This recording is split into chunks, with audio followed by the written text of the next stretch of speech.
I've worked at We Are Survivors for 9 years. 7 years. Started here last October, so 6 months. Is it? 4 months? 5 months? Just over 3 months. For about a month. 2.5 years. 4 months now. It's flown by. I think it's around a year. My favourite thing about working here is the community feel.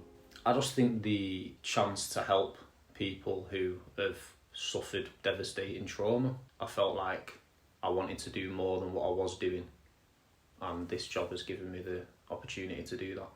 I always say I work with really, really strong, emotionally intelligent people, and I get to meet people with a lot of strength, and knowing that I can give them that strength and also borrow it from them, just being in this environment with them is really, really special.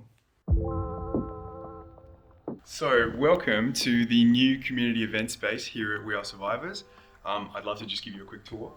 So it's a very casual environment. We run a wide variety of events here, but honestly, most of the time, it's just a nice place for a brew, a chat, and a check-in with other men like yourself.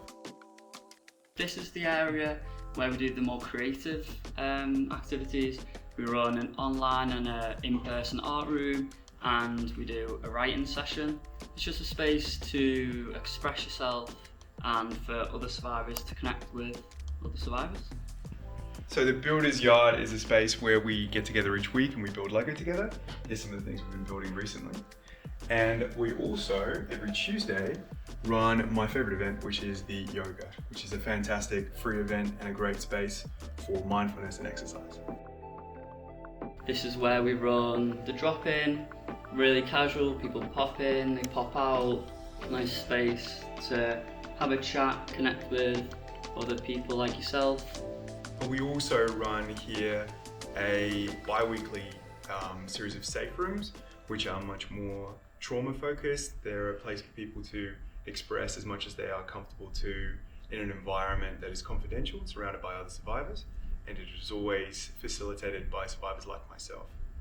And it's a really beautiful and empowering environment, and we would recommend it to anyone who is waiting for or wants to sort of assist in their own personal journey alongside therapy. For anybody wanting to reach out for support at We Are Survivors, I'd say do it. It can obviously be very scary. It's really nerve-wracking. I used to be a client myself, a client for quite a few years here. It's definitely life-changing. Hearing them share their stories, it's a bit of a privilege, to be honest. It's very, very casual. It's much more like a family get-together than it is a very survivor-focused space initially. You can talk at your pace and we're just here for you. We're here to support, and we can support your every need. And they'll walk with you side by side. You're not alone. And if they're willing to open up and start sort of stepping outside their comfort zone and asking questions about themselves, then it can transition as slowly or as quickly into a more focused space from which they can heal. So welcome to our therapy space. This is where we have all the therapy sessions and ISPA sessions for all our clients to come and sit comfortably in a private space. There's 5 therapy rooms and a waiting area as well for clients. Each room, as you can see, is kind of personalised. I feel like people feel like they make their own sort of space within the rooms, which is really nice. And there's a lot of stuff that you can look around on the walls to show our achievements, and just a little bit of a timeline of We Are Survivors. Nerve-wracking as it is, once you've made that first step, it does get easier and your life can get better because of it. My message to the world is Live and let live. I think it's important for people to do what they feel is right for them, and I would encourage anybody who has that to chase it and go after it. Try as hard as you can and you'll succeed. when you replace I with we, even illness becomes wellness.